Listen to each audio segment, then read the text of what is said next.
Anggota Komisi 4 DPR Firman Subagio melepas PIN anggota DPR dari jasnya di hadapan Menteri Kelautan dan Perikanan Sakti Wahyu Trenggono dalam rapat kerja di gedung DPR Jakarta.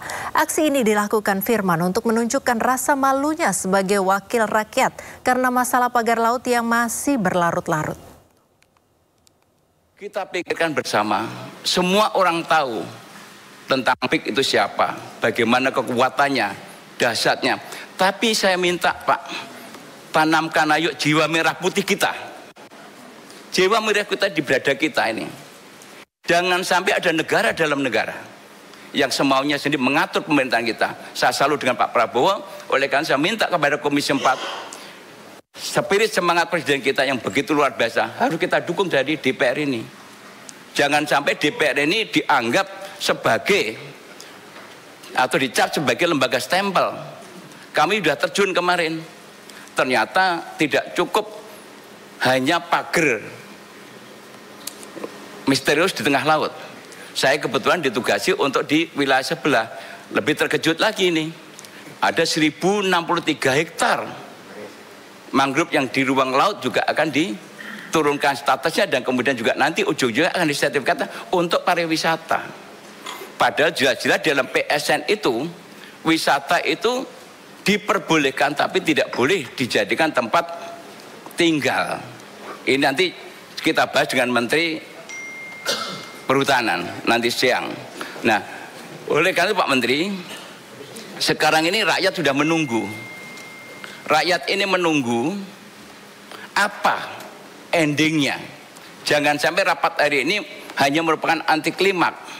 Rasanya kalau rapat ini tidak ada satu kesimpulan yang memberikan jawaban kepada rakyat, saya mohon maaf Pak, tidak nanti, sekarang pun saya lepas dulu Pak, ini rencana saya Pak. Saya lepas Pak. Malu sebagai wakil rakyat, karena persoalannya sudah berlarut-larut. Ini rakyat yang menuju bahwa ada skenario bahwa pejabat-pejabat tertentu melindungi terhadap proyek besar ini. Ada apa? Pemirsa, keberadaan pagar laut yang membentang di sepanjang 30,16 km di perairan kawasan Tanjung Pasir, Kabupaten Tangerang, Banten menuai berbagai polemik sebab dibangun tanpa izin. Bagaimana implikasi hukumnya? Sudah bersama kami Profesor Ari Afriansyah, pakar hukum laut Republik Indonesia. Selamat sore, Prof. Ari. Selamat sore Mbak Priska.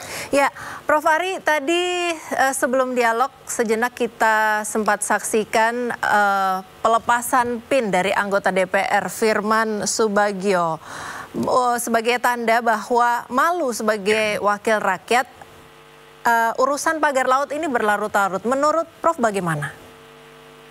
Ya, sebetulnya kita bisa mengerti ya kenapa Pak Firman tadi melakukan tindakan seperti itu, karena memang dari secara akal sehat mungkin sebagai orang kebanyakan begitu kurang bisa menerima, karena memang isu ini sudah yang diberitakan di media itu sudah terjadi sejak tahun lalu begitu, dan yang lebih mempertanyakan lagi, keberadaan dari pagar laut ini kan memang sangat jelas terlihat dengan kasat mata. Dan jangan lupa bahwa di laut kita ini ada beberapa aparat penegak hukum yang memiliki patroli di laut begitu. Jadi makanya sangat sulit untuk kemudian mengatakan bahwa keberadaan pagar laut ini tidak diketahui oleh pemerintah begitu.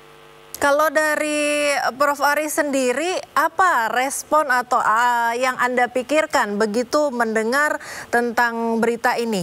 Ada pagar laut sepanjang 30 km, berhari-hari diberitakan tidak ada yang mengaku begitu. Siapa yang memasang, untuk apa, izinnya bagaimana? Bagaimana menurut Anda sebagai pakar hukum laut?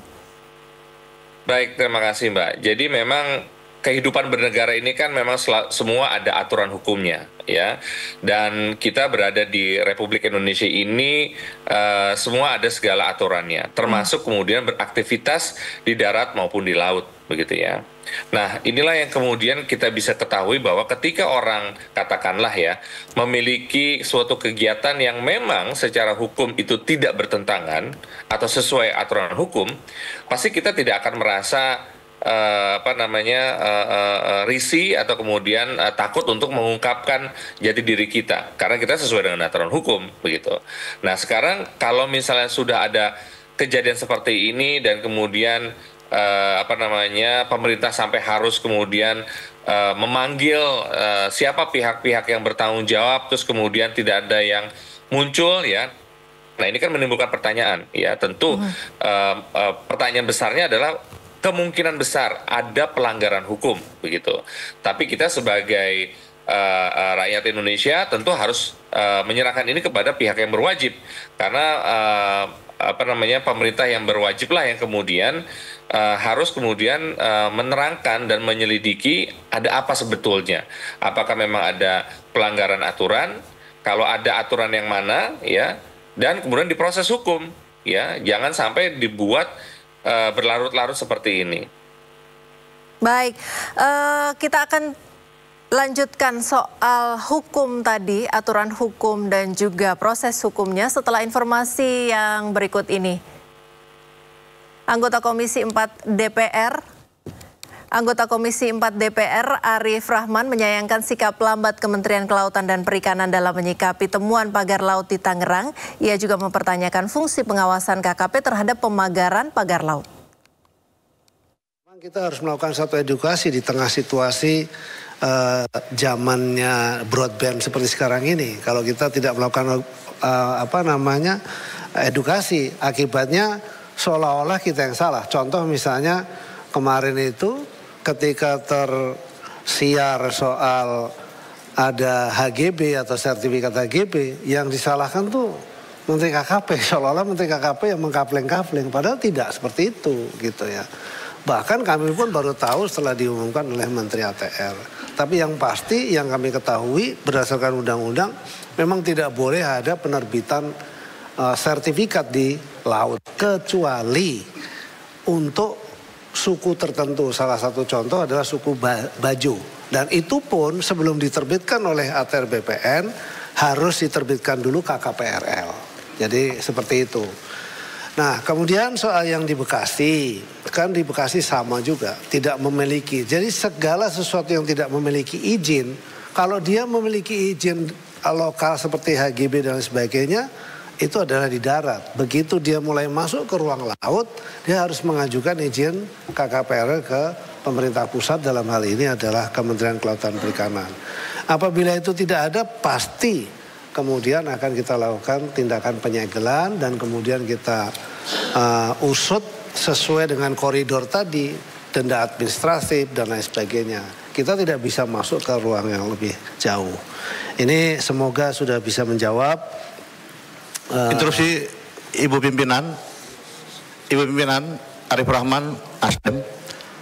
Izin Pak Menteri, saya hanya ingin menyampaikan bahwa memang tadi kan terbit di daerah yang kemarin kita lihat itu kan 3 sertifikat di 266 bidang. Itu memang bukan Bapak yang mengeluarkan, betul. Kita juga paham itu. Tapi kan Bapak punya fungsi pengawasan yang seharusnya sudah bisa mengetahui juga Pak, bahwa proses itu sudah berjalan. Karena kan pagar laut itu Pak, mohon maaf, tidak seperti sulap. Ini pagar laut atau sertifikat? Pagar laut Pak, tapi kan gini, mungkin mereka melakukan itu karena sudah punya sertifikat, merasa punya sertifikat. Memang bukan Bapak yang menerbitkan. Saya tahu bahwa itu adalah BPN, pasti yang menerbitkan. Tapi kan proses persetujuan harusnya pemanfaatan ruang laut itu kan ada di Bapak. Nah, saya nggak tahu makanya kenapa harus ada koordinasi yang seperti pimpinan tadi bilang Pak Alex, bahwa kalau memang merasa ini tidak punya kewenangan, kita bikin panja atau apa untuk mencari Pak. Karena saya yakin problem ini juga ada di seluruh Indonesia gitu loh.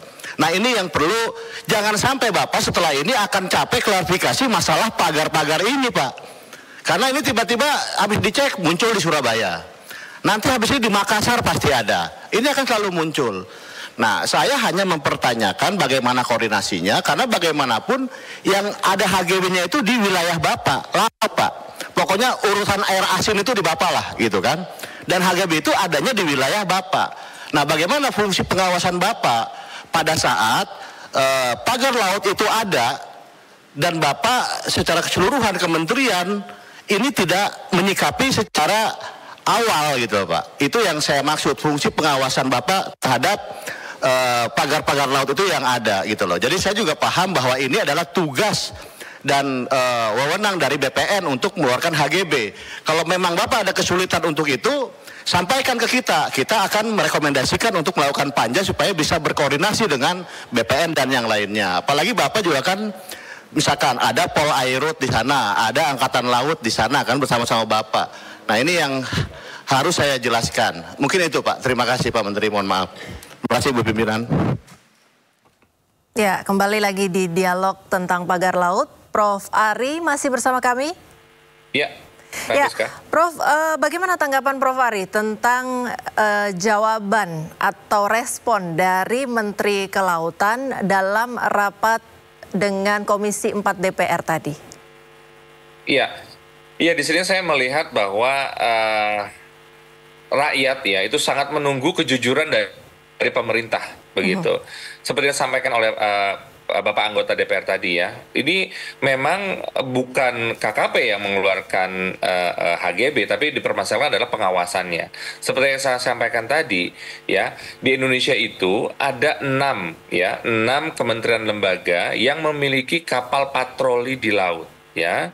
Yang pertama tentu KKP ya, kedua ada polisi, ketiga ada Bakamla ya. Keempat ada becukai, kapal becukai, ya. Kelima itu ada KPLP, ya, begitu. Nah itu semua itu kan ada ada patrolinya dan tentu angkatan laut, begitu, ya. Yang tentu warawiri di wilayah tersebut, begitu. Nah ini makanya tadi kenapa ini tidak dihentikan sejak awal, diperiksa sejak awal. Kalau memang ini tidak ada pelanggaran hukumnya, ya dijelaskan. Tapi kalau misalnya ada pelanggaran hukum, segera diproses, begitu. Karena memang ini, menurut saya ya, ini bukan delik aduan ya, ini delik laporan ya. Kepada siapapun yang kemudian melihat adanya potensi atau dugaan pelanggaran hukum, ini harus segera diproses, begitu. Dan jangan sampai kemudian menjadi berlarut-larut seperti ini, ya.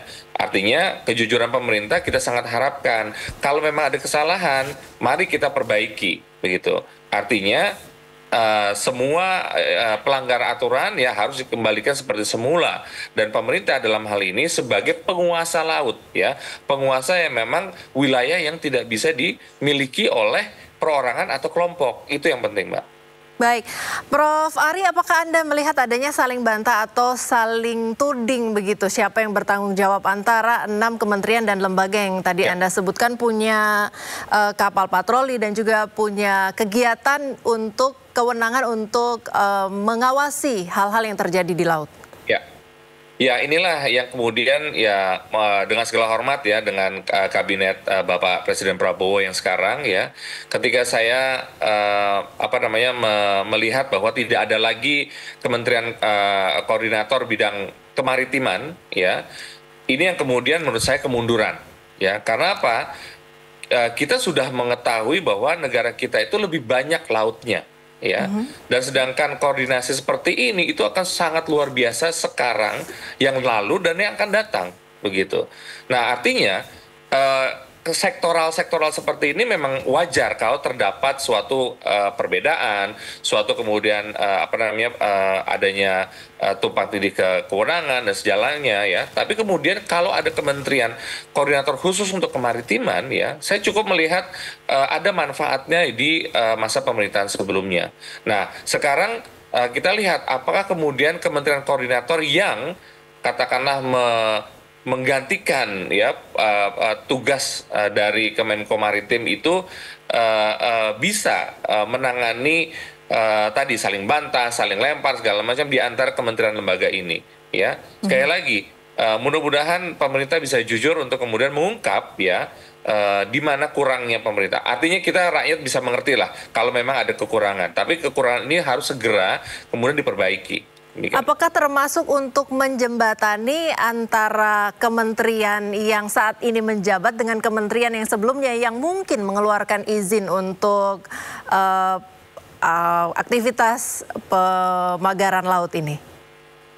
Kalau kita tentu tidak bisa ya kemudian mengatakan dengan yang sebelumnya gitu ya.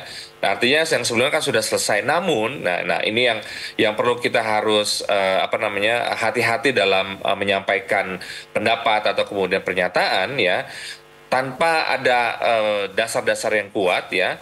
Dugaan-dugaan perilaku koruptif misalnya yang kemudian juga disampaikan di media-media begitu ya, kita harus serahkan kembali kepada aparat penegak hukum. Biarlah aparat penegak hukum yang kemudian melakukan penyelidikan jika memang ada kesalahan dan mungkin saja ada katakanlah oknum ya yang kemudian melakukan korupsi dalam hal ini. Ya tentu ini yang kemudian kita harus tunggu juga ya. Namun sekali lagi yang penting adalah negara hadir ya untuk kemudian menegakkan aturan ya, meskipun sekalipun ya kesalahan itu dibuat oleh pemerintah sendiri. Demikian, Mbak. Baik, kita lanjutkan dialog setelah informasi yang berikut. Anggota Komisi 4 Sony T. Dana Paramita juga mencecar Menteri KP. Sony menyayangkan sikap Menteri KP yang teledor dalam mengawasi wilayah laut Indonesia. Satu titik saja ternyata di Tangerang begitu viral karena itu di depan mata kita, dekat dengan Jakarta. Tapi ternyata kemudian di Pari, kemudian kemarin saya terima di Sidoarjo dan sebagainya, akan banyak bermunculan soal itu. Jadi sekali lagi saya berharap, saya tidak akan banyak soal pagar laut itu, saya yakin teman-teman komisi yang Poksi yang lain akan bisa menyampaikan. Tapi tolong tunjukkan sebagai seorang bapak nelayan. Saya tidak cukup banyak melihat pernyataannya seperti itu. Berikutnya lagi, kalau tadi salah satu solusinya adalah soal anggaran dan soal undang-undang. Tapi jauh lebih penting dari itu sebetulnya bagaimana koordinasinya. Kami ingin di forum yang terhormat ini, kalau beberapa waktu yang lalu Pak Menteri menyampaikan ini sudah tahap penyidikan, jadi jangan dicabut dulu pagarnya. Kalau sudah ada tahap penyidikan, mungkin berarti sudah ada bukti permulaan yang cukup. Sudah ada yang patut diduga siapa yang memasang bambu itu. Kita nggak perlu, kalau di medsos saja bisa tahu gitu. Kalau dulu Pak Menteri di forum ini mengutip satu ayat gitu kan, kira-kira gitu. Apa kemarin lupa saya ayatnya itu. Tapi saya juga sampaikan Pak, kulihak walakau namuron Pak. Sampaikan kebenaran itu walau pahit. Nggak usah takut siapa yang masang itu. Di belakang Bapak ribuan nelayan Indonesia siap membackup.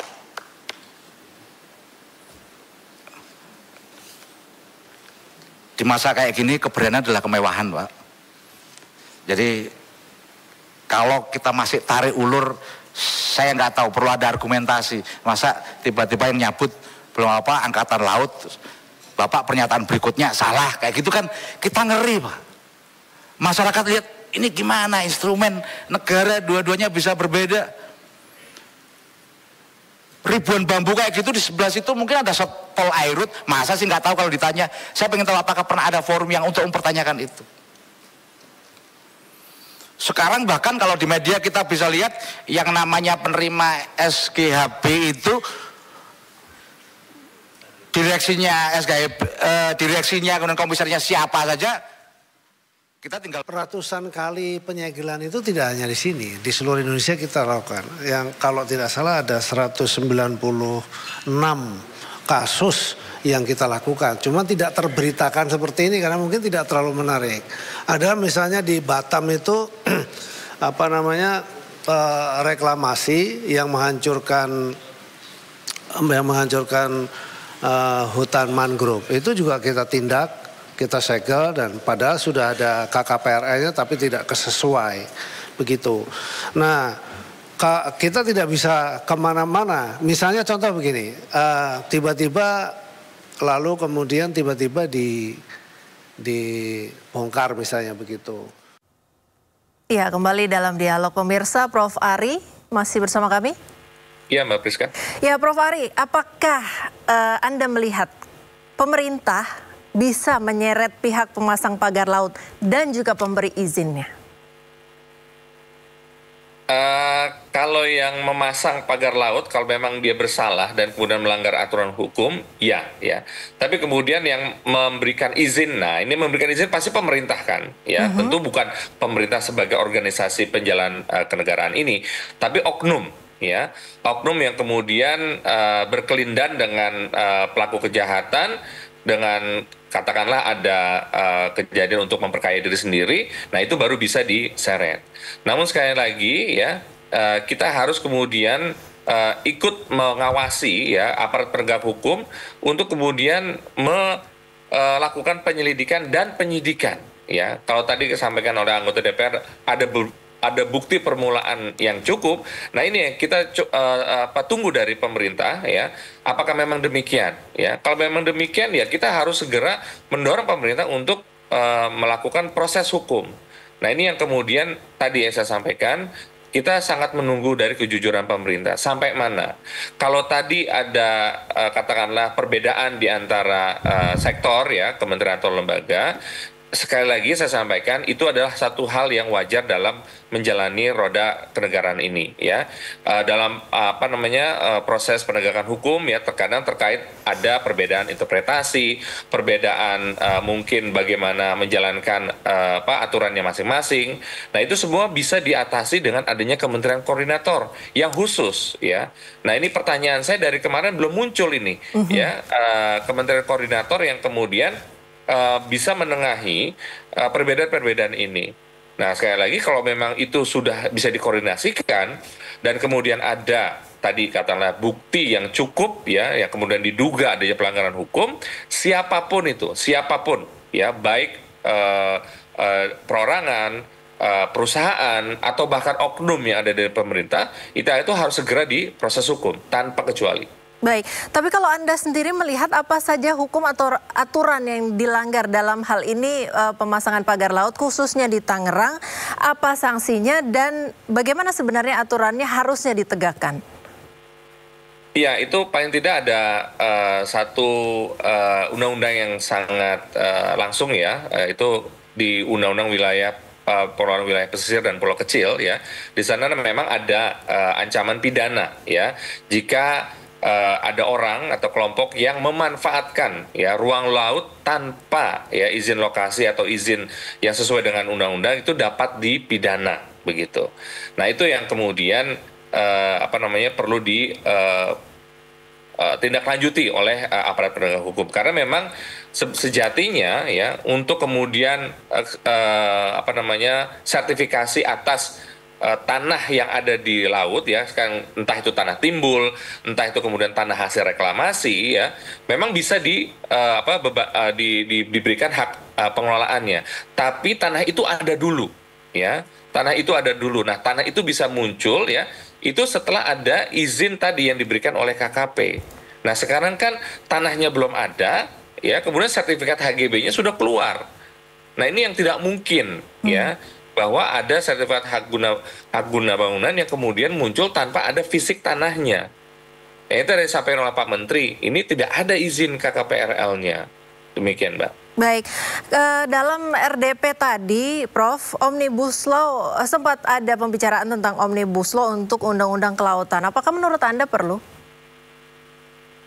Sebetulnya saya melihatnya lebih luas lagi ya. Artinya memang di laut ini, khususnya di laut Indonesia, itu kita memang banyak sekali ya, paling tidak peraturan hukum setingkat undang-undang ya, yang mengatur urusan-urusan yang ada di laut kita ya. Sebetulnya tidak salah ya, karena memang kegiatan di laut itu sangat banyak dan memang harus memerlukan kekhususan tertentu ya. Dan tentu dari setiap sektor itu punya penegakan hukumnya masing-masing. Itu mengapa kita saat ini masih punya kenyataan di mana aparat penegak hukum di laut itu ada banyak dan yang punya kapal patroli itu ada 6 lembaga. Dan tahun ini itu sebetulnya pemerintah Indonesia sudah melakukan kajian ya, sinkronisasi peraturan perundang-undangan di laut gitu, yang nanti hasilnya mudah-mudahan segera ditindaklanjuti ya dengan dibuatnya sebuah rancangan undang-undang tentang keamanan laut di Indonesia. Nah, ini yang mudah-mudahan juga akan menjadi jawaban ya atas segala sesuatu kekhawatiran rakyat Indonesia terkait dengan ancaman keamanan apapun, termasuk bagaimana pemerintah menanggulangi wilayah laut Indonesia yang begitu luas ini. Baik. Pertanyaan terakhir, Prof. Ini pagar laut Tangerang ini kemarin sempat nelayan merasa dirugikan dan juga mengeluh begitu karena sulit mencari ikan, kemudian boros BBM. Nah, kalau seandainya ada kejadian-kejadian seperti ini lagi ditemukan di masyarakat, masyarakat ini bisa melapor kemana sebenarnya? Ya, saya sampaikan tadi, ini adalah delik laporan. Ya, artinya aparat penegak hukum manapun ya ketika mendapatkan delik laporan, dia wajib memulai atau menindaklanjuti laporan tersebut. Artinya ya, tentu, seperti misalnya, ke polisi begitu bisa ya? Ke polisi bisa, ya ke polisi bisa, ke KKP bisa, ya kemanapun aparat penegak hukum, ya. Ya kemudian pasti akan ditindaklanjuti, akan dilihat apa yang salah. Oh, ada pagar ini tidak seharusnya ada di sana. Apa betul? Dilihat ada izinnya atau tidak. Siapa yang melakukan di sana? Kalau memang ada atau tidak sesuai akan diproses lebih lanjut. Demikian, Mbak. Saya rasa itu juga satu hal yang lumrah dan memang harus dilakukan oleh rakyat kepada aparat penegak hukum. Baik, terima kasih Prof. Ari Afriansyah, pakar hukum laut RI, sudah bergabung bersama kami di Sindo sore hari ini. Selamat beraktivitas kembali.